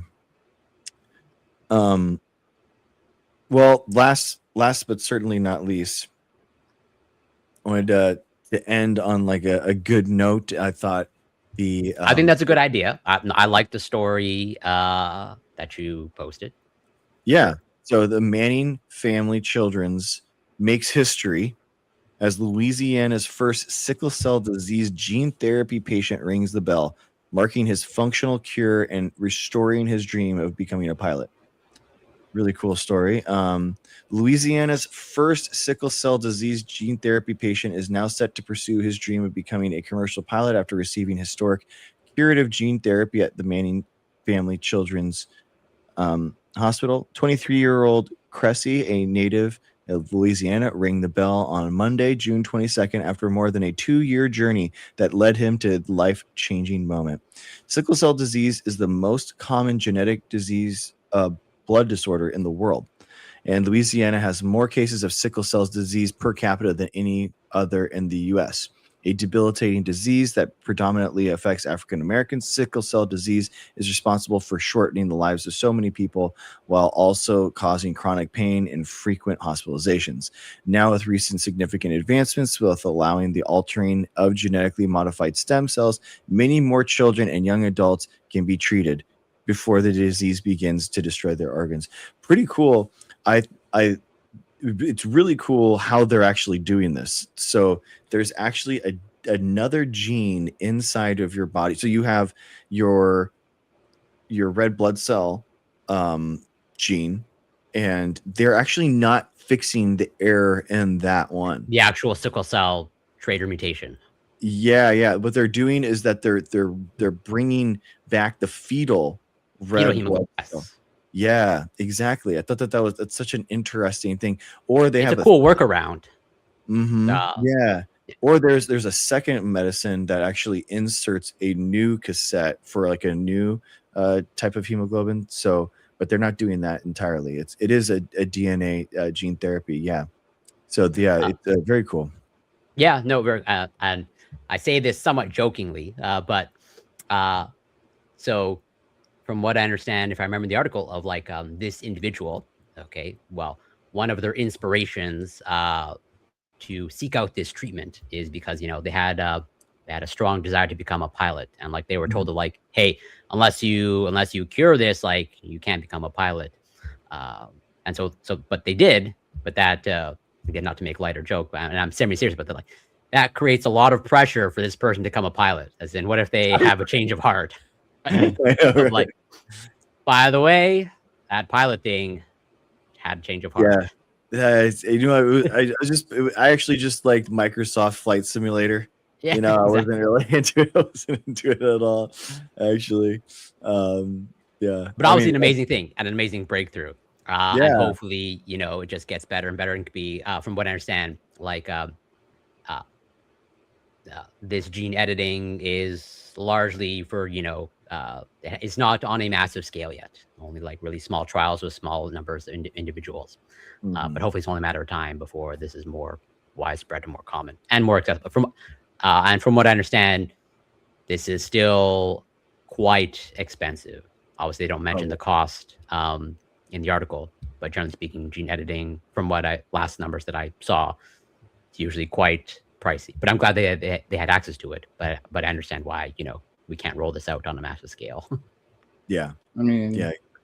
What do you think? It seems like it takes years to actually, years or months. So, I remember when like the original announcement of this procedure came out, and it seemed like it's like a long process to do so. And yeah, something super intensive. And I wouldn't be surprised if it was a little to no cost to this individual and the others. They're probably just part of sort of experimental group who were allowed to do it. But yeah, you got to now. The next thing is getting insurance to cover it. Now, hopefully, that shouldn't be too hard. I don't know. It depends on how expensive it is. I don't know. I believe it's like we're talking about millions of dollars. I believe in terms of cost. Yeah. So, I mean, I don't know. That's like the other thing, right? The other fight here in America is that we might have as they put it, a functional cure, right? For all intents and purposes, these people are cured. But now, the real final boss is the American health system, access, and yeah, and then one, getting it covered, and then from those, do you have a parent who has, or yourself, do you have insurance plan that will cover this thing, right? And then will you be able to access it in your immediate area? Has your hospital been shut down, right? Like the hospital near you that might otherwise have been able to do it, has that been shut down? So many hospitals have been closing around the country. They've been closing in rural areas. I was just looking into this the other day, right? Rural areas, but also in urban areas, right? And black areas. These places, highly densely populated areas. Still, those places get the budget cuts. So, or if it's still operating, do they have the capacity to be able to do this, right? And if not, well, okay, well, now that you have to add, assuming you do have the insurance, right? You have to add the cost of traveling to the closest place, right? And then staying there, and if it's a parent, right? They got to take the kid, they got to take time off of work, maybe get a hotel. I don't know how long the process takes per visit, and then take it back, all that adds up. Do you have a parent that can do it, right? And so this is not even, you would think the cure would be the battle, right? But it's not even half the battle. Or when we don't have a system that actually cares for people. But we had enough for that war, the war that we lost just now. Yes. And also millions of dollars for that swamp at the Lincoln Memorial. Can I say one more thing about that fucking swamp? Okay, just one thing that you guys because I was just thinking about this a few hours, because this came up in once again in the newsfeed. It's come up multiple times. This Trump is now, they have on video camera this image of some female that seems relatively young. I've seen it, and I believe they're circulating AI generated video that is trying to incriminate them. I don't know that any. The thought that this person poured some chemical in there, right? And that's the vandals who are causing the algae. The Republicans believe this, and Trump is more than happy to go along with it, because This man leads from behind. He leads from the rear. Like, so like this was a thing under the Obama administration, where Republicans, especially Fox News, talked about how Obama leads from the rear, right? How this guy, he isn't brave. He isn't like out there. He isn't a reliable leader. But like what Obama would always say, right, is like, there's a failure within the government, right? This is, like, well, this and such happened, right? But the buck stops with me. Or I'm responsible, right? In the end, like, I'm the president, I'm responsible. When has Donald Trump ever said that? When has he ever said that? This entire time, like something goes wrong, right? He's the moment he can, he's finding someone else to blame, right? When does he ever take responsibility for anything? You idiot, right? This is your fault. This is entirely your fault. Right? This is an avoidable thing. Like, handling this a thing pool is within the purview of the government. In fact, Obama did it, right? Obama had a better solution. He specifically ripped out that solution because he didn't like Obama, right? Yeah. To do this, right? So that his name would be just like he ripped up the JCPOA. Yes. It just keeps coming back around, right? And so, and again, a massive mistake, right? That he couldn't find a way out of, right? And so someone else had a role. He was even like pushing, like, oh yeah, we have JD Vance. He got a bad deal. Like, I don't know what to tell you, right? Him and his ghouls have been saying it's just JD Vance, and like, screw JD Vance, but like, this was all you, right? When has he ever taken responsibility for anything?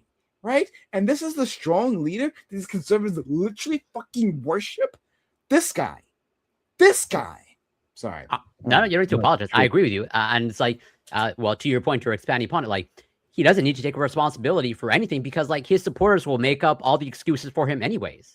Like, as you said, like, he's leading from behind, of like, they will literally string the conspiracy theory for him to protect him. And so he doesn't need to take accountability, and he'll just go along with it. I'm like, yeah, it's just all the vandals that's resulting in all the algae and all that's going wrong with that swimming pool.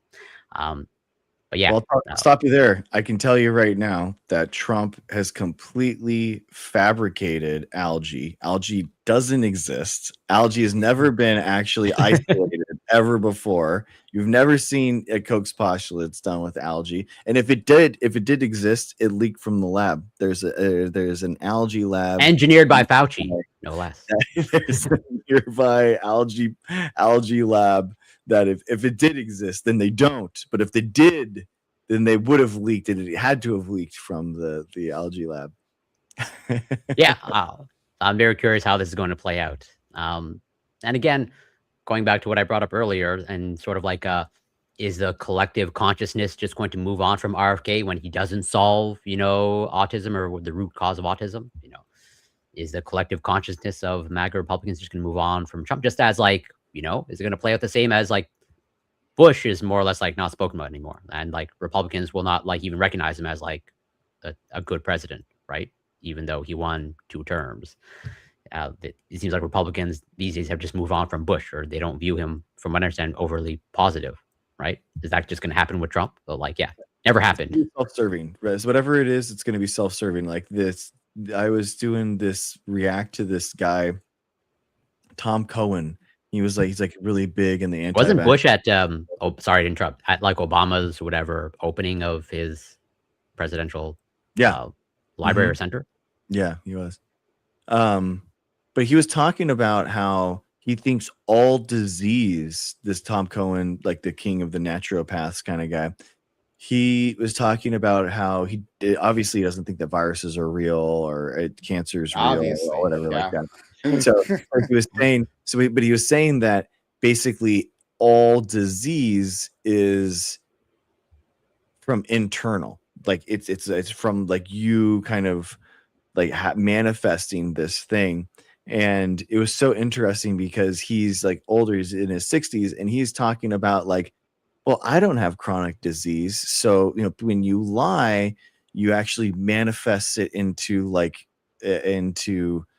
disease. So people that have cancer are innately kind of like I've heard this conspiracy childhood cancer. And he's in his mind, he's thinking, well, I'm still alive, therefore I'm not lying to anyone because I'm not diseased. Do you know what I mean? It's whatever the conspiracy is, it'll be self-fulfilling to the point where RFK did do the right thing because he didn't need to do it at the time, but he did do the right thing. It's going to be some type of circular thing, just like how that guy, he's not lying because he's not sick, because you lie if you get to get sick. So, but I'm not sick. The mental gymnastics are impressive. I mean, I've heard that, let's say, conspiracy or, that talking point before from other, quacks out there.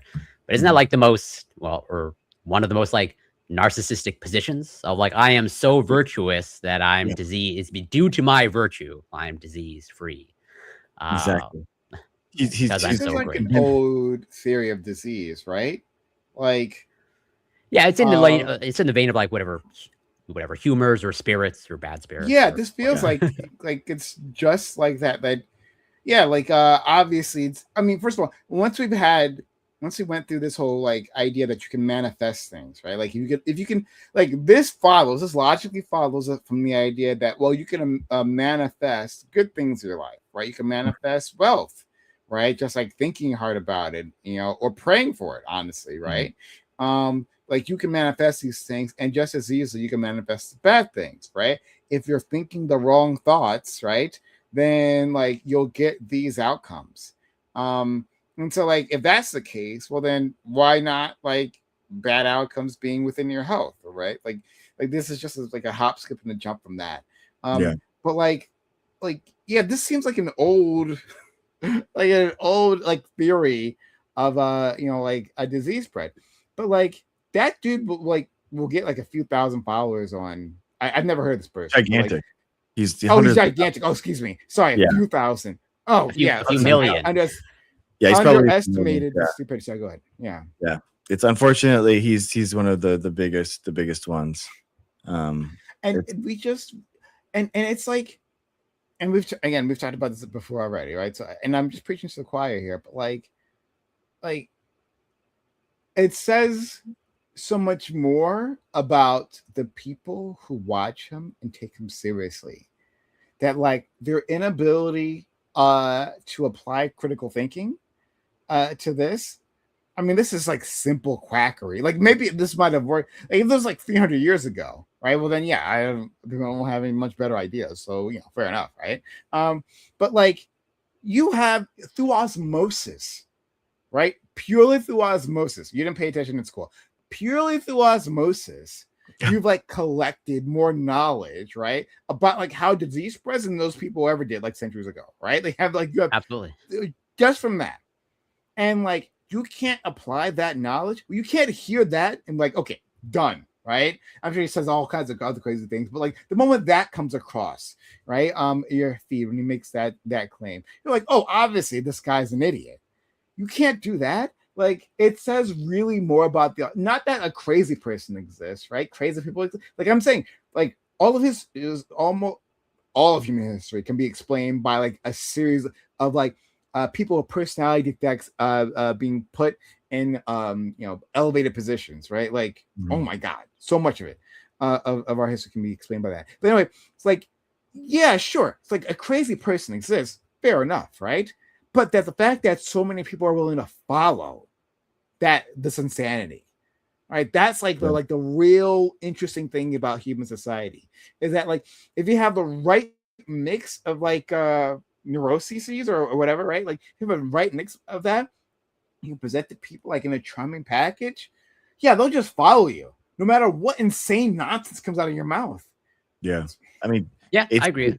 Followers is just very gravitational. I feel like there's followers like has its own mass, and you just kind of like through gravity, people just, but it's self-validating, just like how like Trump's knowledge is self-validating because he's president. Like you have, a certain amount of followers, and people are like, well, he has people. There's a lot of people that are voting, democratically with their follows and on this, and that's how people get got.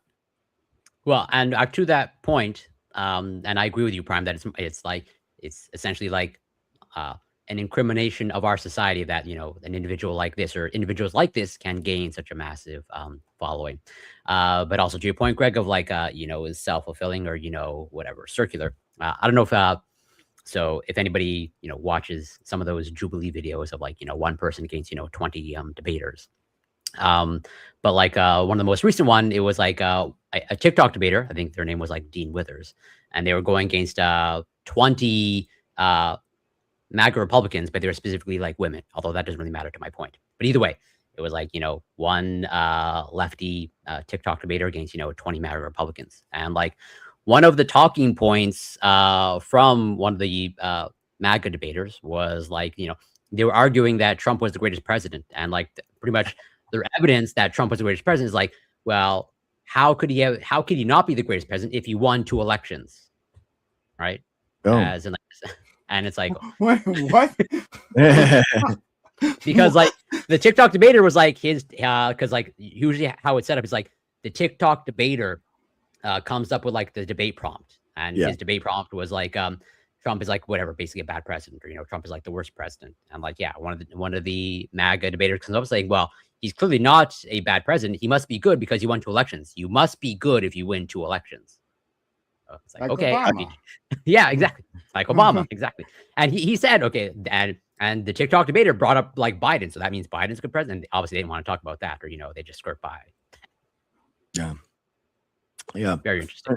Friend of the show, Dean Withers. He found me within like my second week of being on TikTok, and he started following me, and I've been on his show as a panel guest, and yeah, so it's wild, but I contacted Jubilee trying to get on. They were looking for climate change experts, and that's what my undergrad is in, and my PhD is like about. So I got assigned someone for a booking agent, but they ghosted me, and I'm sorry, buddy. Tried to come back. I think it's probably just a matter of like trying more and more. Like I imagine they have like hundreds, if not thousands, of people to sift through. Yeah, it's frustrating, but yeah, it is. It was like one of the middle ground ones. It's not the Surrounded, which would be a lot more fun. The Surrounded. Well, so I have mixed feelings in terms of like that type of content. I don't know if that's don't watch I did my own 1v like 10 Surrounded on a Raging Tomato panel, vaccine skeptics and stuff, and I had a lot of fun. I mean, I had a lot of fun. So I don't fun. Like I can definitely agree and understand of like you being the person against whatever 20 or 10 MAGA Republicans. You're the bell of the ball, bro. I would have fun. With you. Now, whether that's when I say good content, as you mean like whatever the societal good of like, is this actually like a net positive or net negative? I as of now, I'm reserving. I don't actually know. But let's just say I have mixed feelings about content like that, of whether it's doing more harm than good. I think you have to. I think it's really important to, because you're basically it's not just, you're not changing the minds of the people that are in that panel specifically, but you are changing the mind of people that are on the fence or watching it and thinking like, well, why isn't anyone defending this? Like, or because it's usually just like a circle jerk for most of the panels and stuff. So and people are expecting to watch a UFC fight where 2 people are fighting it out, and if you're watching a UFC fight and one person just ran, like imagine just running away from the fight, you'd be like, what? That's not okay. Like, stand there and fight, and that's what people expect. And people on the right respect people on the left when they stand up and they fight for what they believe in. They expect you to spar back, and if by just constantly conceding and not engaging and not kind of like rebuffing and being combative, they lose respect for you and your politics. I don't disagree. My only, let's say, not pushback, but rather your example with the cage fighting, like I take the point, but like I don't know that it's analogous to debate, or I see a disconnect in terms of like let's say seeing someone run in a cage, you can see someone running away from a fight, as in like there's a visual recognition there, as opposed to I don't know that it's clear to everyone when someone is running from a debate or running from a point. I think that's for me that's one of the issues. I would say that academia and science and physicians have ran away from those discussions for since. No, that's not. Sorry, let me clarify. As in, like during the debate process, as in when a person is not actually engaging with the question, is running away from engaging with the question and the debate. Okay, gotcha. I think when you don't like actually match the energy and you kind of get if you don't match the energy and you're not actually engaging with the people, I think that it shows like you don't actually kind of you're not. I don't know. I get what you're saying though. By going on there, you're showing some level of care. But during the debate itself, how is the viewer going to view that interaction? Because I can guarantee, and we all, we're all biased, myself included, but I think there should be some clear points where someone should be able to say, no matter what your political affiliations are, is like, whatever the question or prompt is, like, this person is not answering or engaging with the question that this other person is asking. Yeah. And not everyone can recognize, or at least from my perspective, not everyone can recognize that clearly. And that's a problem. I think that you have to do that yourself, like in that scenario, right? That I agree. The onus is on the debater, but there are some very, very fast debaters that can run around in circles. Yeah, no, it's true. And when there's it's a dog pile scenario, it's very easy to get like overwhelmed and to look bad. I definitely think that that's true. It's tough. I mean, it's very tough, I think, but it is tough. It's there is no easy route forward, and I don't think that there is any easy route forward against fascism in general. You know what I mean? No, for sure. That's what, like I say, I have mixed feelings, and I obviously, let's say, well, I'm probably not a good debater, but at least I engage with the debate. So I let's say I can appreciate and respect it, and for sure, it's something that I have desires to do. But I do see like a problem in terms of, just based off just what I outlined. But I agree with you, it's tricky, and I'm not sure what the solution is, or if there is even one. Because like in a cage fight, when someone, as from what I remember, when I used to casually follow MMA very loosely, is like if someone is literally running around from the cage, well, one, the judges will score it of like you're not aggressing, or the ref will be like, hey, you can't just run around in circles. Exactly. But that doesn't happen in debate, as in someone can ask a question and this person could just like ramble on for nothing. Like for me, man, I mean, I grew up, we'll end here like soon. I feel like I don't know, man. I grew up like on BattleNet and stuff, really toxic early 2000 internet and stuff. So it's like one of those things where I've constantly had to like neuter myself and stuff like that. So even during these like rants and rage moments and stuff, I'm still like, super dialed back. But if we're just gonna, I think like scientists and physicians and science communicators and public health officials and stuff, like we exist on the internet and like we kind of like flay ourselves out to be like a punching bag too. Like if people are brave enough in order to make content like this, which is rare and it's hard, that we just kind of like make it up and make it and just kind of say, hey, we're going to take it for what it is. But I think it's easy to sit back and just kind of like take it. They're definitely not expecting anyone to punch back. So when I do, it's kind of like they're not expecting it. So it's I have like I have that the element of surprise.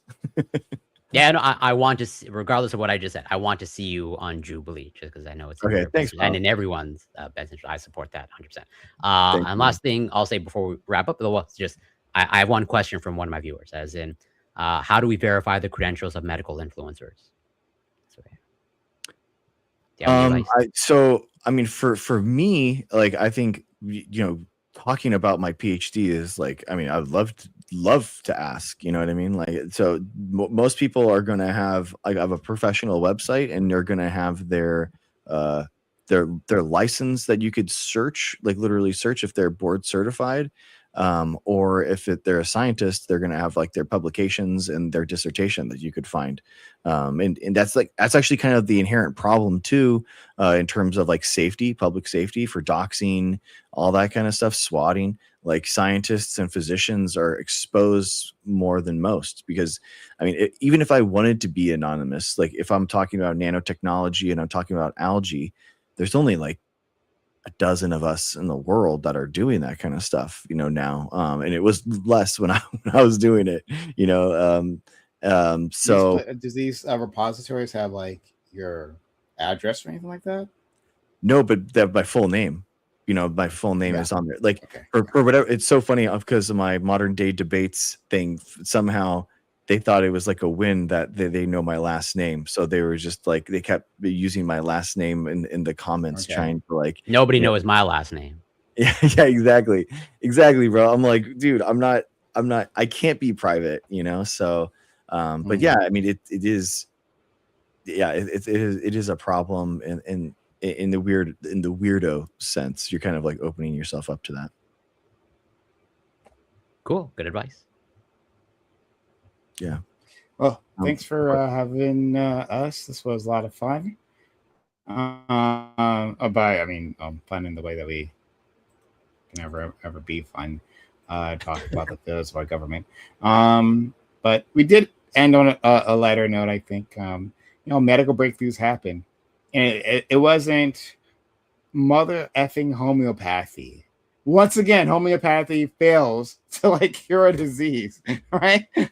Yeah. Like this like this multi-step, this massive, this ingenious breakthrough on how to cure disease that millions of people are deal with, right? And suffer serious consequences for. Turns out, like the crystals didn't solve it. What a surprise! They had so much time. They had such a head start. They did. They had thousands of years of head start. Crystals go back a ways. Have they really tried? Have they really tried the 1 to 1,000,000 dilution of lavender oil? Have they? Yeah. Have they really done? Yeah, it's crazy, right? Like, this is what we talk about. Like, we talk about like the need for experts. Like shout out to Corey and Dr. Greg, who are actually experts in their field. Like people who've worked in their respective fields, and like are accomplished individuals, right? Like if I have, and Corey's knows as well, like I'll reach out to Corey if I have a question that like pertains to his field. He'll give you a thorough answer. This man will do that, right? All AI generated. I'm just kidding. All AI generated, indeed. The